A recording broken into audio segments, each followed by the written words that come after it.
Bismillahirrahmanirrahim. Assalamualaikum warahmatullahi wabarakatuh.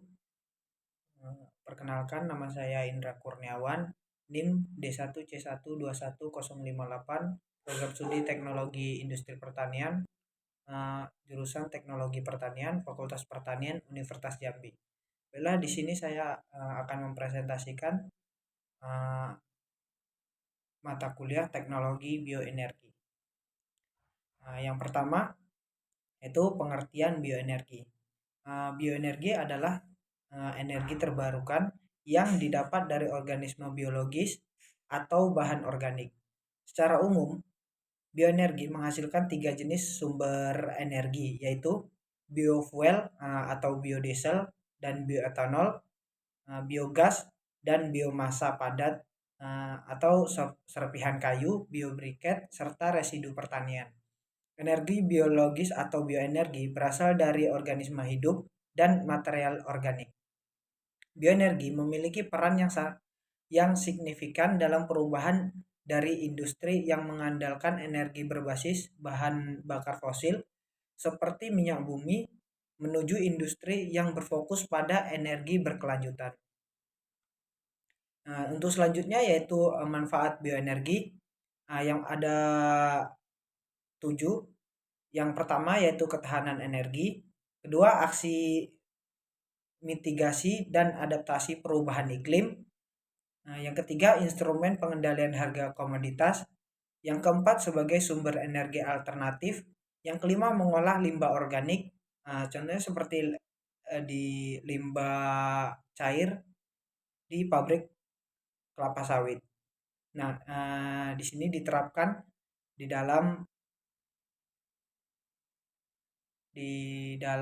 pabrik atau mitra yang saya tempat saya magang. Nah, yang keenam yaitu mengurangi dampak buruk gas efek rumah kaca. Yang ketujuh mendorong perekonomian lokal, regional, dan nasional.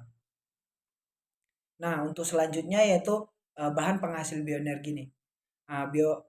Bahan penghasil bioenergi yaitu limbah pertanian, limbah peternakan, dan serta limbah perkebunan. Itu dapat dikelola menjadi bioenergi. Untuk selanjutnya yaitu jenis-jenis bioenergi. Ada 4 jenis. Nah, yang pertama itu biodiesel. Biodiesel adalah minyak dari tumbuhan atau hewan yang dipakai sebagai alternatif pengganti solar atau armada dengan mesin diesel.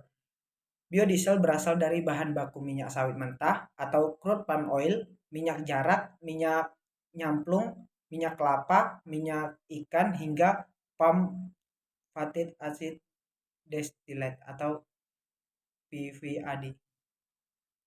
Penggunaan biodiesel juga dapat meningkatkan kualitas di lingkungan karena bersifat degradable atau mudah terurai, dan emisi yang dikeluarkan lebih rendah dari emisi hasil pembakaran bahan bakar fosil.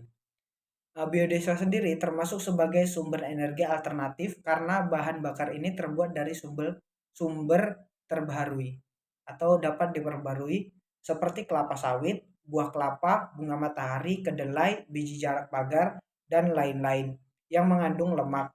Minyak yang diperah dari biji tidak langsung digunakan sebagai bahan bakar diesel. Untuk selanjutnya yaitu proses pembuatan biodiesel sendiri. Umumnya menggunakan reaksi metanolisis atau transesterifikasi dengan metanol, yaitu reaksi antara minyak nabati dengan metanol dibantu katalis basa atau seperti NaOH atau KOH atau sodium methylate untuk menghasilkan campuran ester metil, asam lemak dengan produk ikutan gliserol. Untuk selanjutnya yaitu persyaratan mutu biodiesel yang diterapkan oleh SNI.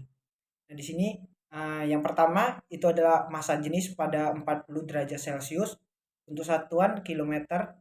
Nah, untuk nilainya 850 sampai 890. Nah, yang kedua viskositas kinematik pada 40 derajat Celcius. Nah, untuk nilainya 2,3 sampai 6,0 milimeter kuadrat. Nah, untuk titik nyalanya yaitu untuk minimal itu 100 derajat Celcius, dan untuk titik kabut, nah selanjutnya titik kabut itu maksimalnya 18 derajat Celcius. Air yang selanjutnya yaitu air dan sedimen. Maksimalnya 0,05%. Untuk selanjutnya yaitu belerang, maksimal 100 ppm. Nah, selanjutnya fosfor maksimal 10 ppm. Selanjutnya angka asam yaitu maksimal 0,8 mg atau KOH atau gram. Nah, untuk angka setana yaitu minimal 51. Untuk gliserol selanjutnya gliserol bebas yaitu maksimal 0,02%. Untuk gliserol total itu maksimal 0,24%. Untuk kadar ester alkil itu minimal 96,5%, dan angka iodium maksimal 115%. Selanjutnya yaitu residu karbon dalam contoh asli atau dalam 10% ampas distilasi, yaitu maksimal 0,5%, maksimal 0,5%, maksimal 0,3%. Yang selanjutnya itu abu tersulfatkan yaitu maksimal 0,02%. Selanjutnya korosi lempeng tembaga 3 jam pada 50 derajat Celcius, temperatur distilasi 90%. Nah, itu maksimal 3 dan maksimal 360 derajat Celcius. Selanjutnya itu yang terakhir uji Halpen itu maksimal 360 negatif. Baiklah, untuk selanjutnya yang nomor 2 yaitu bioetanol. Nah, bioetanol pada dasarnya adalah etanol atau senyawa alkohol yang diperoleh melalui proses fermentasi biomasa dengan bantuan mikroorganisme. Bioetanol yang diperoleh dari hasil fermentasi bisa memiliki berbagai macam kadar. Bioetanol dengan kadar 90-94% disebut bioetanol tingkat industri.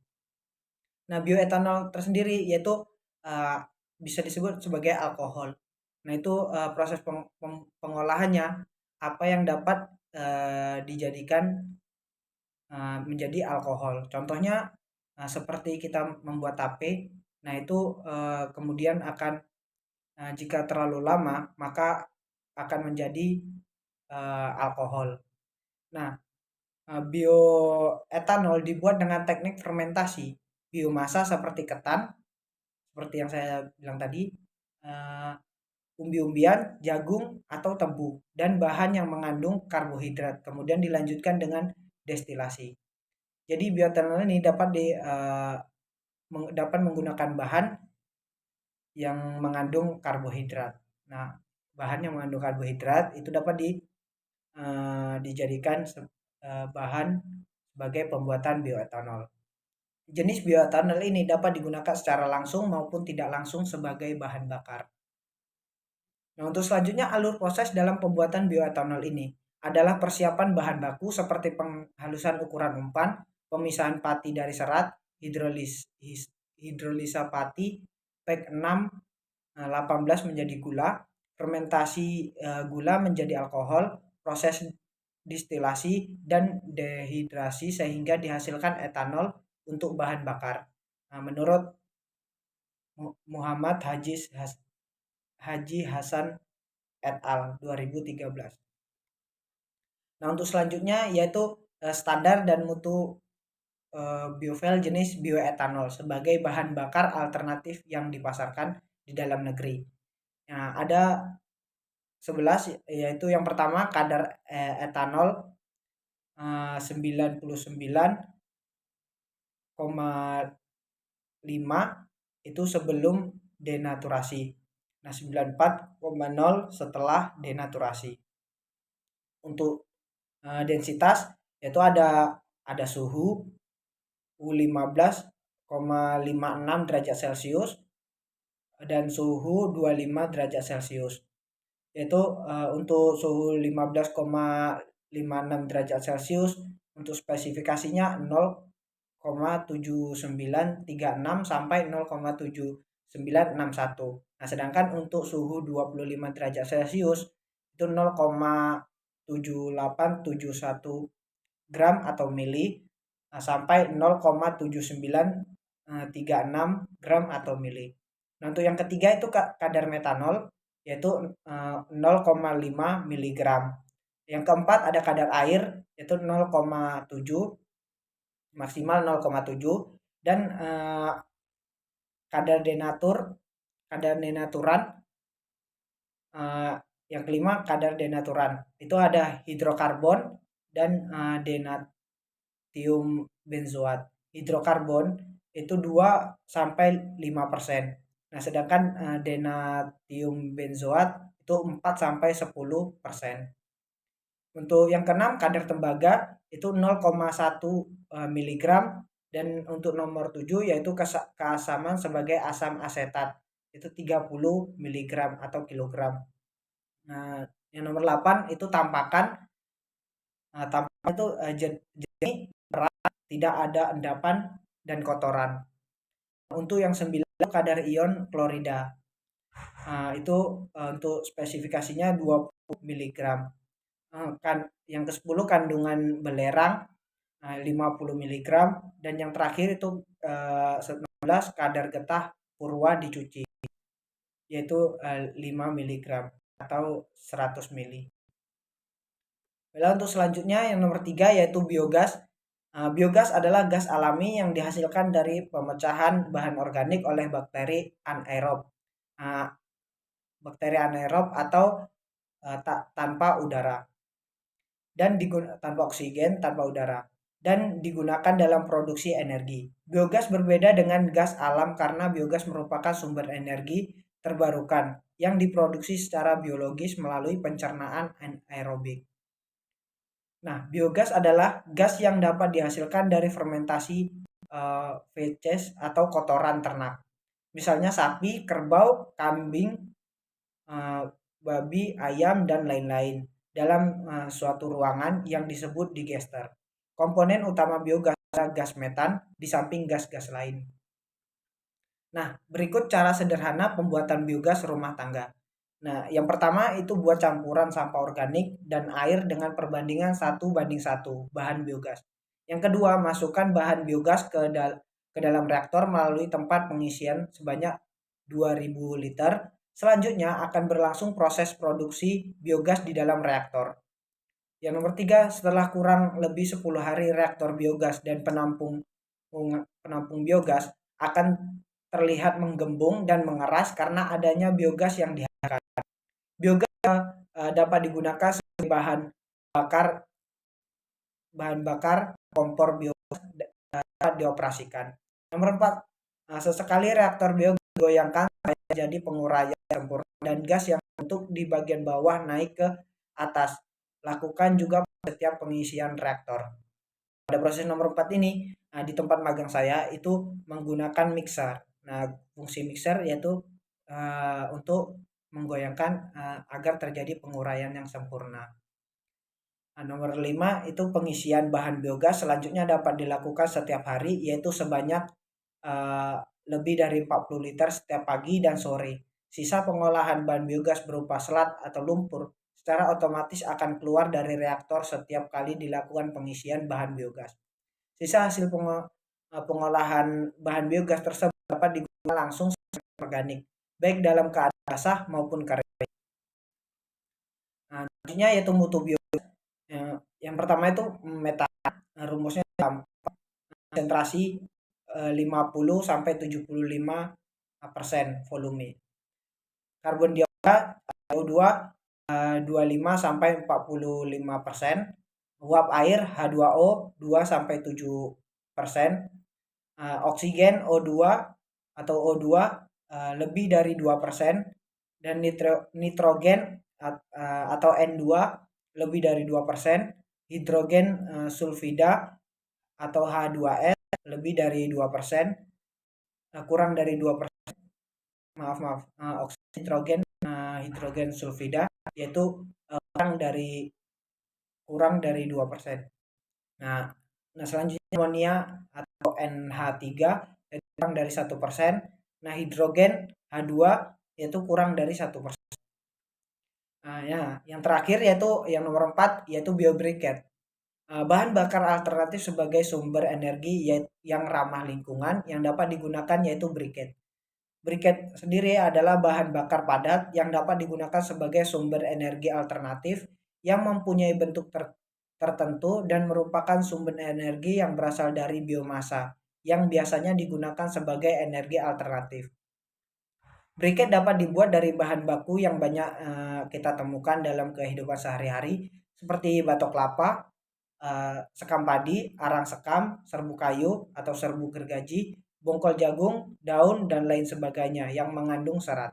Jadi bahan-bahan yang mengandung serat itu dapat diolah menjadi biobriket.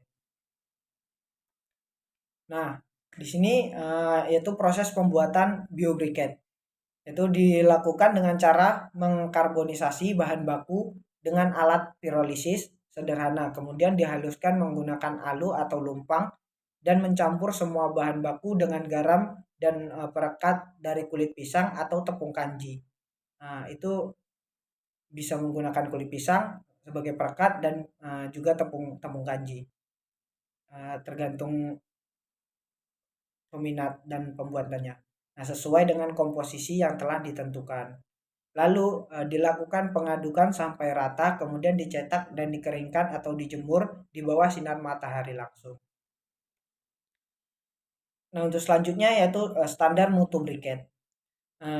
Jenis tulisannya ada air. Nah, di sini kita berfokus pada standar nasional Indonesia maksimal yaitu 8%. Untuk kadar abu maksimal 10%. Nah, untuk kerapatannya 0,5 sampai 0,6 gram atau sentimeter kubik. Nah, kuat tekannya yaitu minimal 50 kg. Nah, nilai kalornya minimal 5.600 kalor atau gram. Bella, mungkin cukup sekian presentasi dari saya dan penjelasan tentang mengenai mata kuliah teknologi bioenergi. Kurang lebihnya saya mohon maaf. Billahi taufiq wal hidayah. Wassalamualaikum warahmatullahi wabarakatuh.